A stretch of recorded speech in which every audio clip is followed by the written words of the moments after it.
Oke, kalau sama Plato banyak. Diogenes ini lucu. Di buku Filosof Juga Manusia saya sebut beberapa itu. Plato ini satu ketika pernah mendefinisikan manusia adalah binatang tanpa bulu yang kakinya 2. Diogenes saat dengar itu terus pergi ke belakang nyari ayam terus dicabuti bulunya. Katanya Diogenes, nah inilah manusianya Plato. Oke. Ini sebenarnya sindiran luar biasa pada situasi hari ini yang namanya teori dan ilmu pengetahuan. Teori itu ya seperti itu. Melihat manusia, dirumuskan versinya. Tapi kalau dicermati lagi, tidak selalu teori itu nyambung dengan realitas. Jadi anekdot itu maunya ke situ.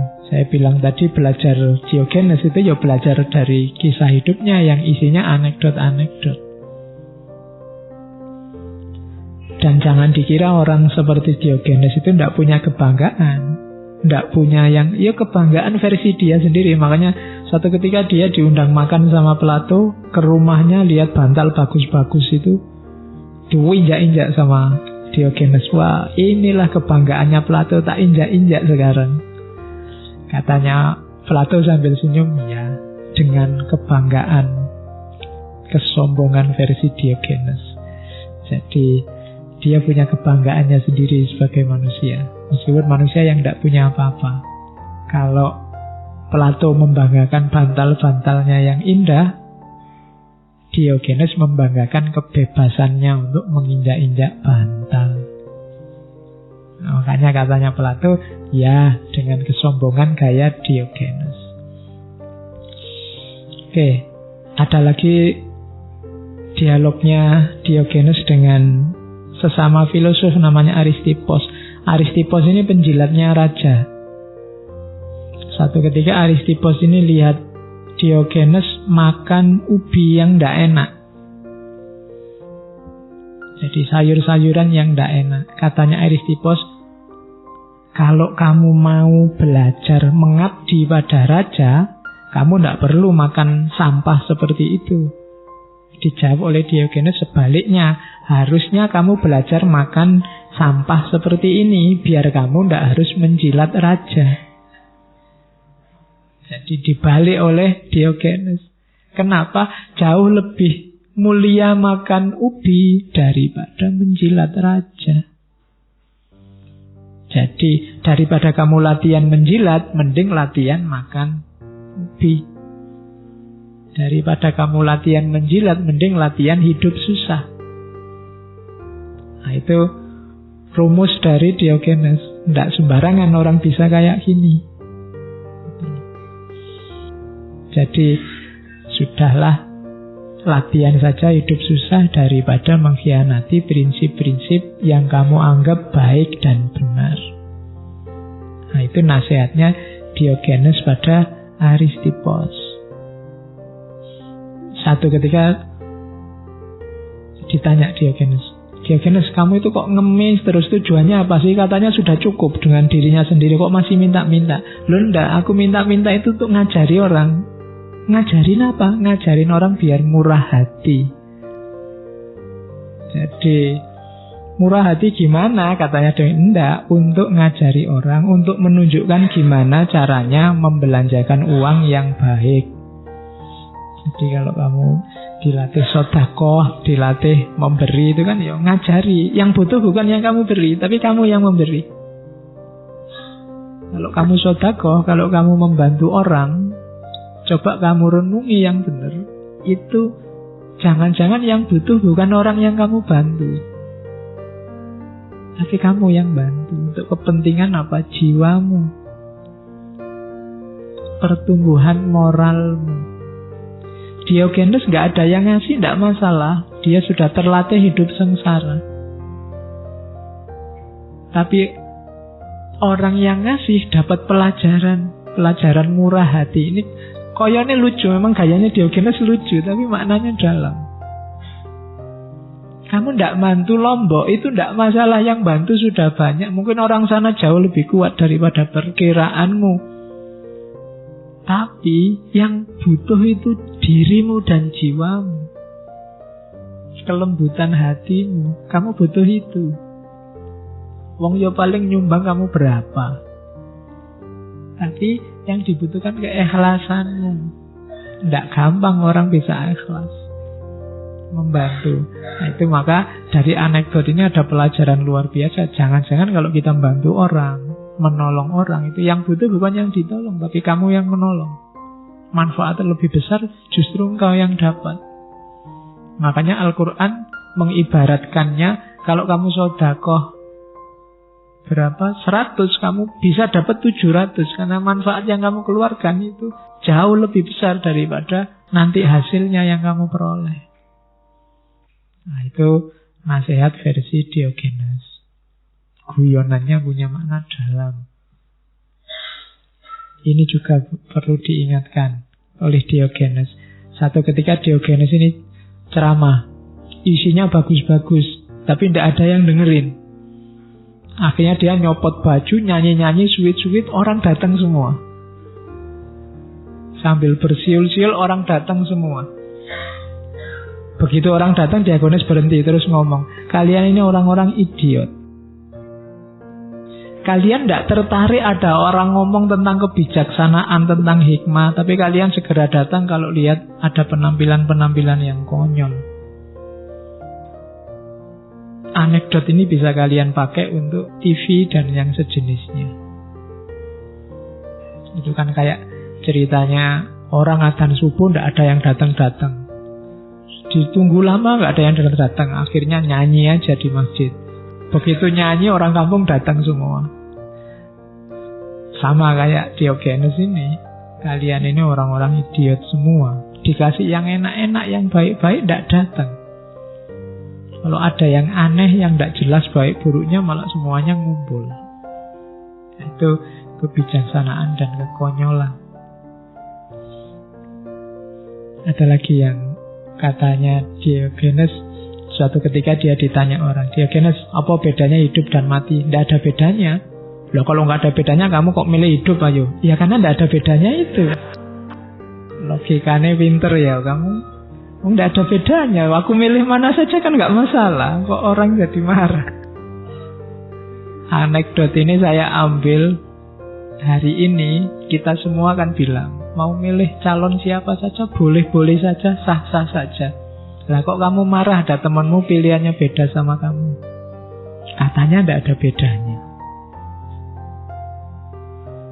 Kamu kan bilang, calon A punya hak, calon B juga punya hak, sah-sah saja. Dan orang boleh milih sesuai yang dia suka yang mana. Lah kok kamu marah ada temanmu milih yang beda sama kamu? Situasi hari ini kan itu. Dan itu bagi saya pas dengan anekdotnya Diogenes ini.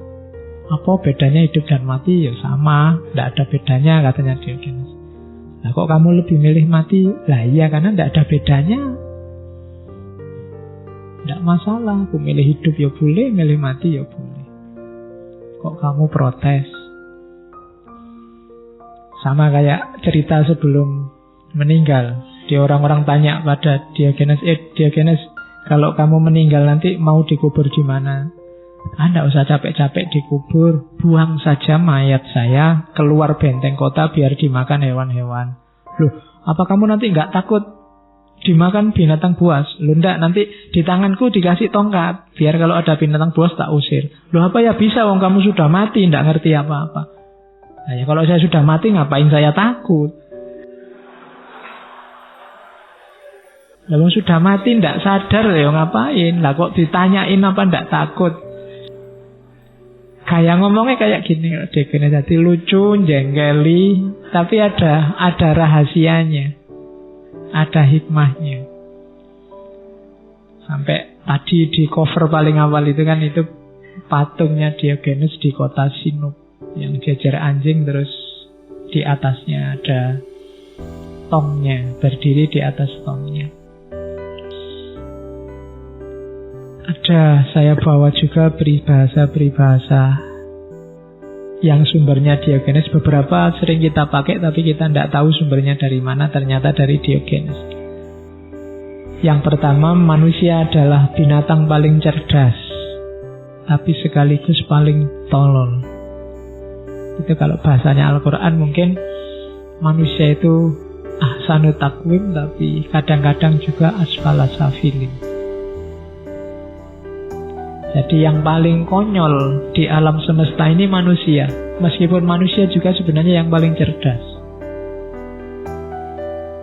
Nah itu sindirannya Diogenes. Yang kedua, kita punya 2 telinga dan 1 mulut, sehingga kita bisa mendengar lebih banyak dan bicara lebih sedikit, harusnya. Kalau ini sering dipakai orang ya. Karena telinga 2, mulut 1, harusnya kita ngomong dan mendengarkan itu lebih banyak mendengarkan. Maksudnya dalam hidup sehari-hari, konkretnya kita harus, kalau ditarik-tarik lebih luas, kita harus lebih mau memahami orang lain dibandingkan memaksakan pandangan kita pada orang lain. Sumbernya ketentraman itu ada di mendengarkan. Kesediaan kita untuk memahami orang lain bukan dalam kekuatan kita, kemauan kita untuk meyakinkan orang lain tentang kebenaran kita. Itu nama lainnya itu. Biasanya mendengarkan ini seolah-olah simpel tapi berat. Kalau ada temanmu curhat, baru ngomong berapa kata aja kan kamu kesusu, selak pingin menasehati, selak pingin ngasih fatwa. Padahal mungkin dia cuma ingin didengarkan. Tidak butuh banyak nasihat. Kalau sekedar nasihat mungkin dia sudah ngerti lah. Hanya saja kita biasanya gadel, ingin segera ngasih nasihat. Yang ketiga ini bagus. Tidak ada orang yang dapat tersakiti kecuali oleh dirinya sendiri. Kalau engkau nggak mengizinkan, kamu tidak akan sakit hati oleh apapun.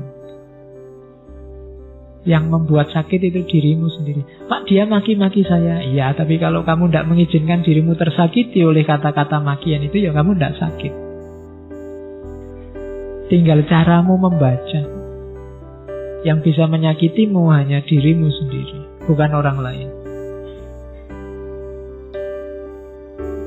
Ini ada rumus unik. Biasanya kan orang kalau ingin benar, ingin lurus, belajar atau baca buku atau ikuti orang baik. Katanya Diogenes enggak. Kalau engkau ingin selalu dalam kebaikan, pilih salah satu, punya sahabat yang baik atau punya musuh yang dalam, musuh yang serius.